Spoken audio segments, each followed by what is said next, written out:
Life FM, Maz for the drive home, and joined by the guys from Dornford Building Group again. Maz for the drive home, building for life. Jake and Nico in the studio. Guys, how are you? Living the dream, as I say. Yep, nice. Yeah, we're doing well, thank you, Maz. Doing well for a Monday. I know. It's, look, we're nearly at the end of Monday, so it's onwards and upwards. But we are talking about something that we did preface last time is not always the most enjoyable thing to look at when it comes to the building process. Variances. Now, I want to ask what they are in the context of the building industry, but also how we can kind of, I guess, overcome them in the best possible way and how to navigate them. Yeah, sure thing. So essentially a variation is a change to the scope of the original contract. Yeah. So you've whatever contract that you signed, you've agreed to a specific scope within it. So if there is a change in it, that's classified in the building game as a variation. Yeah. So they can be things for material changes, design changes, if there's a different quality of materials, any specifications that change, sometimes timing, price. These are all things that will be reflected in a variation. Yeah.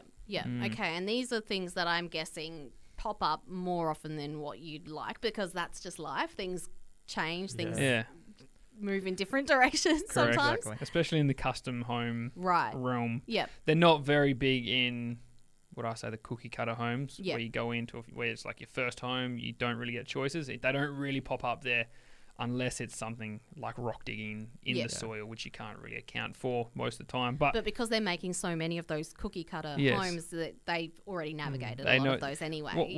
One thing I got told by another builder was, when you build a custom home, it is the first time that home's ever been built. So there's going to be details there that you have no idea about. That's a really good point. Even if we do our own designs, there are still going to be details when you're actually that the program doesn't fully comprehend. It builds it, but it doesn't actually fully comprehend. Yeah. So variations are the worst topic for a builder, because you have to ring the client, say it costs more money, and then they always think you're ripping them off. But it is a part of building.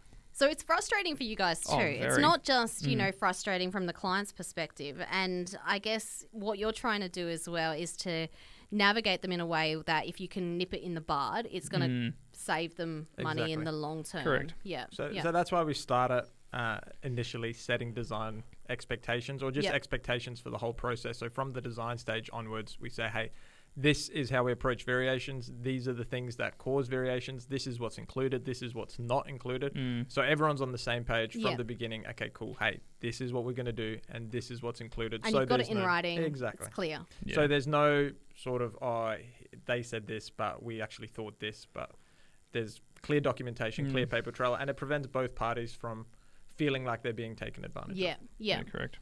And also, we always, especially doing an extension, we always tell our clients to have a 10% to 15% buffer. So let's say your project is $300,000, to have $35,000 there to put into the build if something pops up. Because you are connecting an old building to a brand new building, and there's going to be things that are very unforeseen. In buildings. So starting from the beginning, what we generally tell our clients is during that design phase, so anything where once you've completed your plans, if you want to then add something else, that's going to bring a variation. So if you want to add an additional room, alter a layout, that'll generally involve a variation, because we're changing things. But also if you're substituting materials, that's one thing clients sometimes don't quite understand. If you're changing a cheaper material for more expensive material, even if it's something that might cost the same, but it's more labor intensive to install, then that's going to be something that... There can be those other hidden fees as well. It's not as straightforward as like for like. Exactly. Right. That's it, exactly. And then there's also an additional cost to the builder.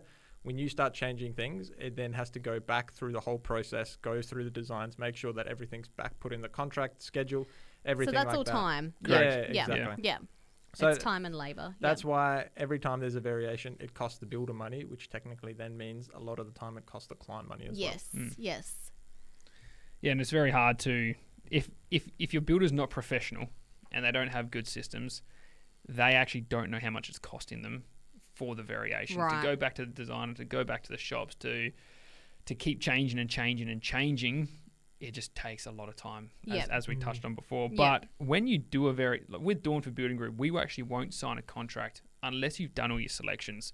Because what we found was, we'll do PC allowances for selections or put an allowance in for selections, and then they go do selections and they pick a higher selection. So there's already a variation up front. Yes. So what Nico and I have decided to do is, it might take us a little bit longer to sign a contract, but we get our clients to do all their selections first, so they know exactly what they're going to get. Yep. And then the only variations that could pop up are the unforeseen things. Yep. And with unforeseen things, these are things that tend to happen, no matter who your builder is. Yeah. So if you're encountering rock during excavation, yes, you do. It's not gonna. Yeah, correct. It's gonna happen regardless. Exactly. Correct. Like you're doing all of these additional soil testing, everything like that at the start, but it's very hard to determine exactly how hard it's going to be Yep. with an extension or a renovation. If you start opening up walls and you find things that are non-compliant, old electrical work or hidden asbestos, termites, these are things that tend to drive up the cost. Yeah, as well. yeah. And they happen in every build. Like we pulled some tiles off a roof the other day, and there was broken timber in the roof, so we had to replace it.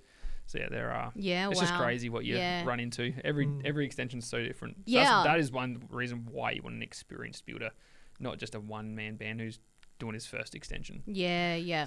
Because you guys would have seen a lot. A and lot. I think that from what I'm hearing as well, there are no 2 days that are the same in this kind of job. Like, not at all. Things are different. popping up and you're having to navigate those variances. Yeah. Exactly. But then some of the things that are always the same is your legal requirements. Yeah. So when someone's looking at a variation, we want to make sure people are informed, they know what they're doing, and they know what their rights are. So you can or you should expect a variation in writing from the builder before the work proceeds.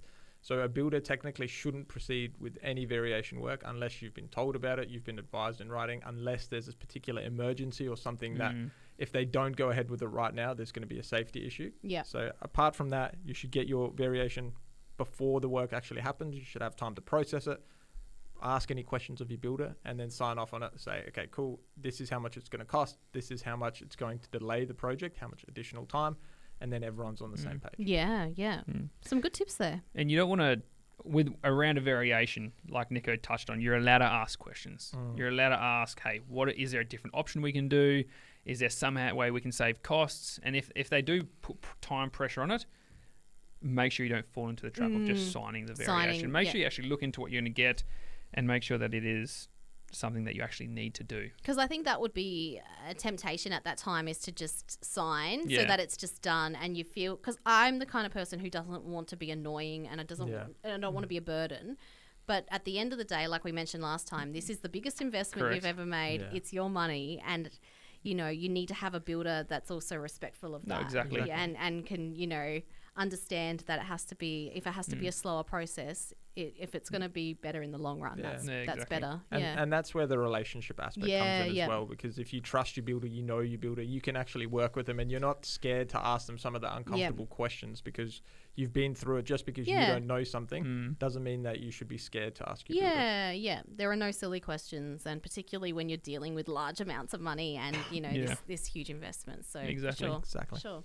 Yeah. And sometimes builders can fall into the trap of, we see money coming in and out all the time. So it's like $1,000 variation. Might not be a lot of money to the builder, but it's huge to the client. Yeah. So it is good to just have a relationship with the builder, like Nico was saying, to just be able to question it and talk about it. And most of the time, you should probably do it over the phone, because emails can get misread.